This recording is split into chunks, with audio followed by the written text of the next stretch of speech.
Mackey's Munchies. Don't forget you can order online at www.mackeysmunchies.com, and we are located at 868 Blanding Boulevard. Remember, all signs lead to Mackey's Munchies.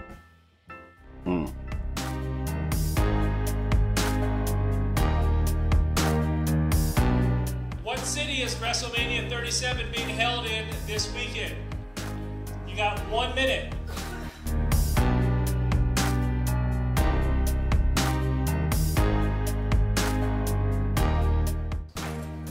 Ric Flair does not actually know his real name because he was stolen as a kid and sold into adoption by the Tennessee Children's Home Society. They think it might be Fred Phillips, but everyone gets points. See, John, now you're getting, this is useless trivia. When I say useless trivia, I mean it's so useless. Super duper useless.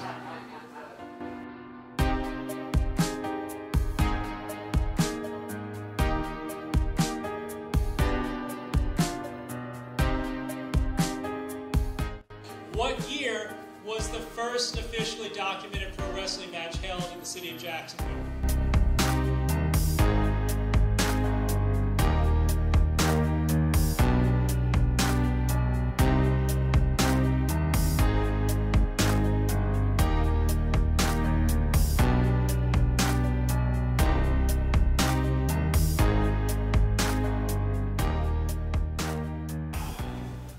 Welcome back, kids. We have joining us right now the lovely Mrs. Mackey from Mackey's Munchies out in Orange Park. Yes, sir. How are you doing today? I am doing fabulous, and thank you for having me. I really appreciate that. Anytime, anytime. Listen, as we speak right now, we are in National Women's Month. And I am a woman. She is a woman. Trust me. And you were recently spotlighted in a magazine, Program Success. Yes, sir. Correct. With how many other women? Oh, you put me on the spot. I don't know how many other women, because it just came out. I didn't get a chance to look at everyone, but quite a few. It was some really, really, like, I'm honored to be with such the caliber of women that was sponsored. I mean, that was featured in the magazine. So many different occupations. Yes. There was even clergy in there too. I mean, women can do anything. Oh, you know. Oh, absolutely. Well, they say in politics up in Washington it was the year of the woman. That's right. Well, and Madam Vice President was in that magazine too. There you go. You know. There you go. Tell us something that's going on real special right now. You're going into you're coming up on a 2nd year anniversary at Mackey's Munchies. Yes, 2nd year anniversary at Mackey's Munchies. The reason why I think it's so special is the number 2, because 2 means the negative and the positive put together. And it sure has been some negatives and some positives this year. But we had a hashtag when we first moved into 868 Blanding. It was Open Doors 868 Blanding Boulevard. And we still have our doors open. So, I mean, you know, that's really special, 2 years. And we just coming off of Mardi Gras, which is like the biggest holiday for us, because we do New Orleans style cooking. So, you know, we still had everything decorated that I paid for, so figured out we just celebrated some more, you know. Well, it was beautiful. The floats that you did there in the front, they were gorgeous. Well, thank you. I know you came and partied with us, too. That's right. So we did a Mardi Gras float. We did Princess Tiana. We also did a Little Lanyap Library float, which featured Ruby Bridges and Black History Month, because February is Black History Month, and that's Mardi Gras fell into that. And then we had a jazz lounge in the back. And it was a really good turnout. We did a Taste of Gumbo, which we had 10 other vendors there. And people came out, bought tickets for $10, which it really helped us raise some extra money, because again we have been through a lot of things too with COVID. So that affected so many service industries. You know, the restaurants and even live performances. You know, everything was closed down. The art galleries, a lot of the art galleries completely closed. Which, and I mean, you know, I was listening to your previous guests, which for us, we are essential personnel. Sure. So absolutely, we were able to stay open when a lot of other places were closed. because we do take people's safety very seriously. We have 3 S's: safety, service, and sanitation. And so we did have to close for the month of December, the whole month of December. We closed. My son was, we didn't know he was a diabetic, and he had got COVID. His sugar was extremely high. And so we just wanted to be safe and closed all of December, which that was very stressful. Right. And you know, thank God we made it through it and came out strong on the 1st. But we self-closed because it's important to make sure that people are safe, and you know, we're doing our part. Right. And your story, you know, and you already just told, you know, most of it. You know, the ups and downs of, you know, getting a small business up and running, and then running into this pandemic thing. So it's like, you know, what else could happen, you know? And you've made it. Yeah, well, how much time you got for how much, what else could happen? But, I mean, you know, the pandemic really for us, I think, when you go through a lot of adversities, like we went through, like, people don't know that we actually waited a whole year to get into 868 Blandon Boulevard. That building stayed vacant for almost 11 months. Wow. And you know, I share the testimony because it was really, really hard to think that you wouldn't want us to move in. The gentleman that owned the building, shout out Mr. Athens, owned the building, and he wanted 6 months security deposit for us to move in, which, you know, a lot of people are saying that's unheard of. But we came up with the money. And he still said no. And because this is Women's Awareness Month, I'll bring this up too. You know, as a woman, and I'm the owner, the primary owner, we have to be aggressive and assertive in business. And so I take care of the business. My husband, Chef Mackey, is the executive chef. He makes sure all the food is done. And it's banging in the kitchen too. Yes, I got to tell you. Shout out to my baby over there. But he told my husband that I was too aggressive and not a good fit.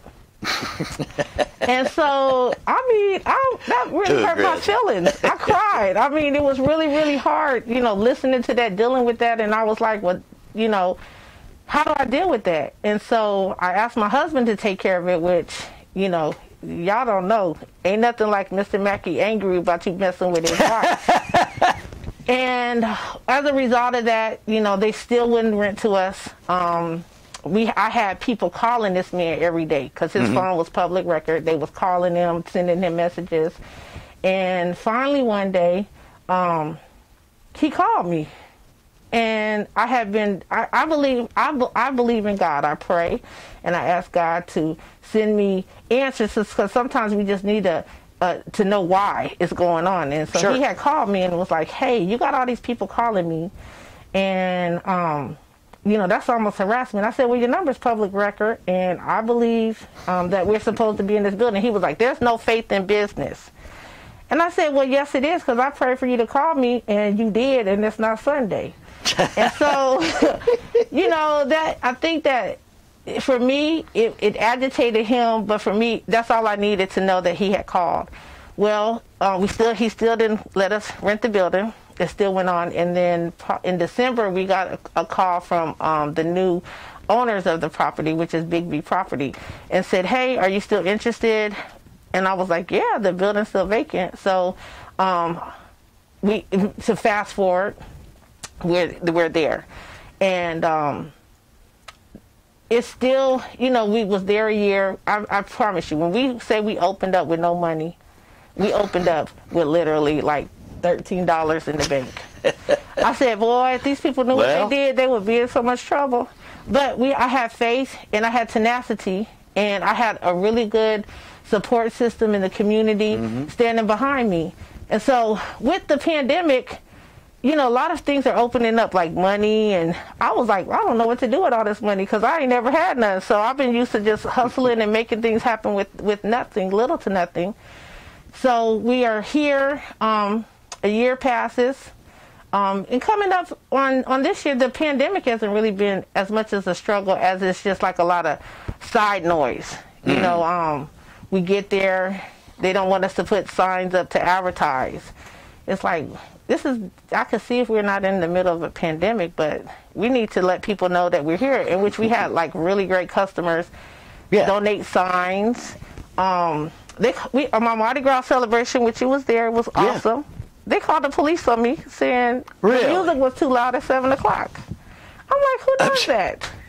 And so, you know, for me, oh Lord, and shout out to Clay County's Finest, because when they were leaving, the customers were booing them, and I was like, don't do that, because they're just doing their job. We know somebody over there at the sheriff's office, Miss Michelle Cook, sheriff, and yes, we do. You know, like for me too, our restaurant has been a pass through from a lot of folks too, that has came into the restaurant, and the thing is food.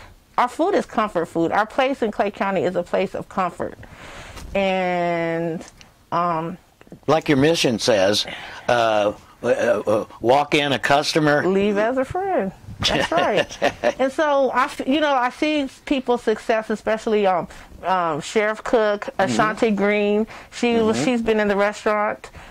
She'll be here next week. And a couple other folks that I've seen. But you know, for us, it's a place that you can come and get fed, feel happy.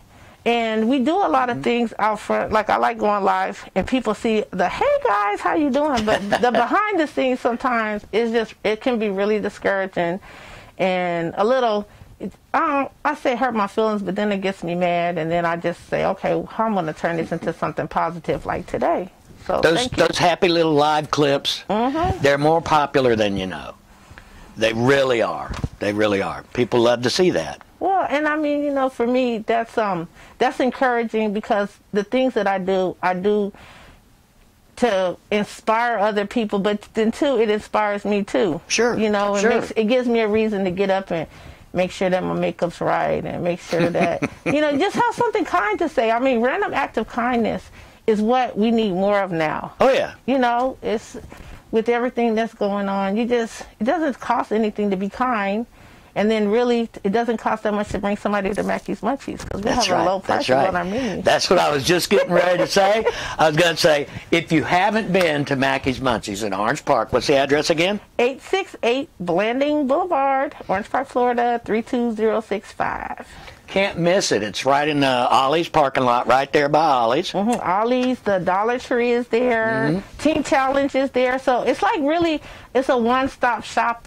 Because you can come and, you know, get something from the Dollar Tree, go to Teen Challenge.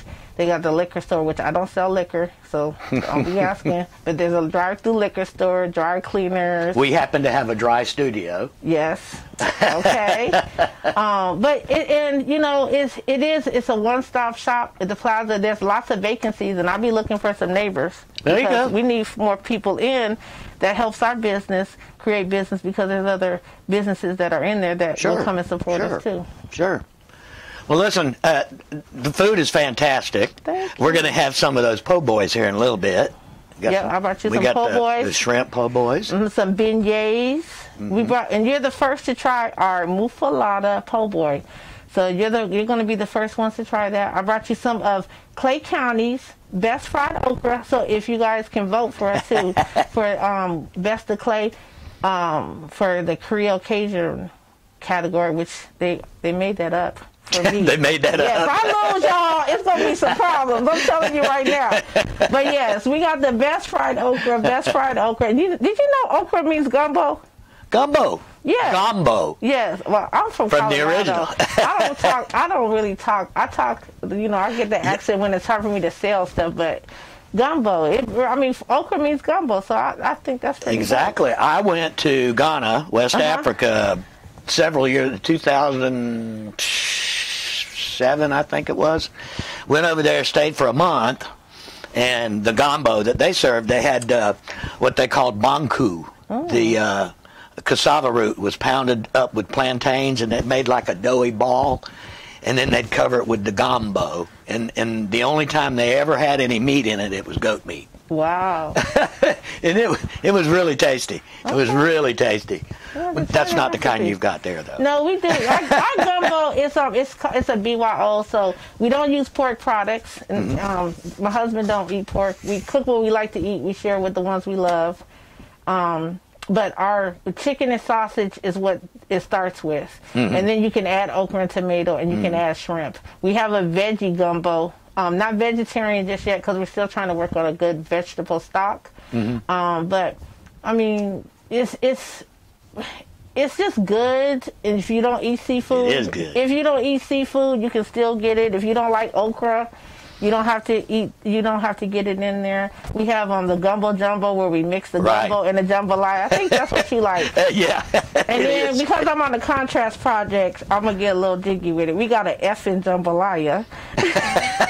I know y'all not cussing on Peter too, but the effing jambalaya is the etouffee, the crawfish etouffee mixed in with the jambalaya. Yeah. And then can we say ASS?